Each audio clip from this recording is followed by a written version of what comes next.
Start करते हैं next question, question number 30 क्या कह रहा है? अगेन एसर्शन रीजन है, growth and division are similar process in the prokaryote. Growth यानी किसी सेल का बड़ा होना, शेप में बड़ा होना, साइज जो है वह शेप बढ़ जाता है उसे कहते हैं। ओके, तो ग्रोथ और डिवीजन, डिवीजन का मतलब होता है 1 का 2, 2 का 4, 4 का 8, 8 का 16 सेल हो जाना, मल्टीप्लीकेशन हो जाना।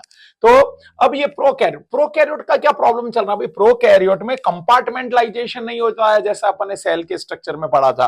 तो ये सेल मोटा मोटा बोले तो कैसा होता है? छोटा होता है। इसमें न्यूक्लियस नहीं होता, न्यूक्लियोपोर नहीं होता, बोले तो न्यूक्लियस होता ही नहीं है। न्यूक्लियस एज ए अपन बोल सकते हैं सिंपल डीएनए के फॉर्मेट में होता है। अब यहां पर ये तो इसको अपन क्या कह सकते हैं? सेल छोटा है तो डीएनए भी छोटा। अब मान लो ये सेल जैसे ही थोड़ा सा बड़ा होगा, यानी ये ग्रोथ करेगी तो इसका न्यूक्लियोसाइटोप्लाज्मिक इंडेक्स डिस्टर्ब हो जाएगा। डिस्टर्ब हो जाएगा तो डीएनए बोलेगा भाई मैं इसे कंट्रोल नहीं कर पा रहा हूं, तो इससे बेटर ये है कि आप डिवाइड हो जाइए और 2 के 4 हो जाइए, फिर 4 के आप आगे चलकर 8 हो जाइए। इस तरह से ये बोल रही है भाई ये सेल डिवाइड हो जाइए। तो प्रोकैरियोट में क्या होता है? जो सेल की ग्रोथ होती है और जो सेल का डिवीजन होता है एक दूसरे के सिनोनिम्स होते हैं। तो पर ये प्रोकैरियोट, यूकैरियोट में क्या होता है? यूकैरियोट में सेल बड़ा होता है तो डीएनए भी बड़ा होता है, न्यूक्लियोसाइटोप्लाज्मिक इंडेक्स जो होता है उसका मेंटेन रहता है।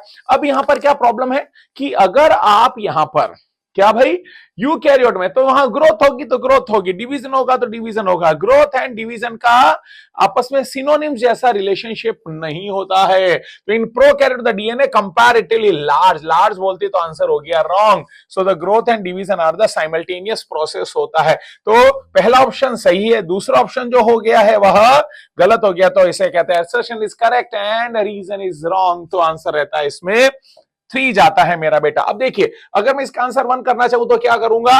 ये प्रोकैरियोट और प्रोकैरियोट में लार्ज की जगह अगर मैं यहां स्मॉल कर दूंगा तो आंसर चला गया 1। और अगर यहां पर growth and division are the similar process, और अगर मैं यहां पर इसे प्रोकैरियोट की जगह यूकैरियोट कर दूं तो ये भी सही हो जाएगा। जब ये दोनों सही हो जाएंगे तो अब आंसर चला जाएगा, इसमें आंसर चला जाएगा 2 और इसमें आंसर चला जाएगा 1। पर ना तो यहां पर 1 बैठ रहा है ना 2 बैठ रहा, तो आंसर बैठ रहा है 3। Is it clear? I think got it. अगले क्वेश्चन की शुरुआत करते हैं, क्वेश्चन नंबर 31।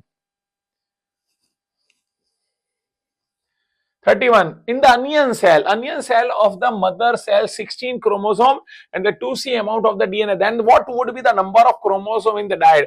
Dyad ये क्या होता है? मियोसिस 1 का प्रोडक्ट होता है।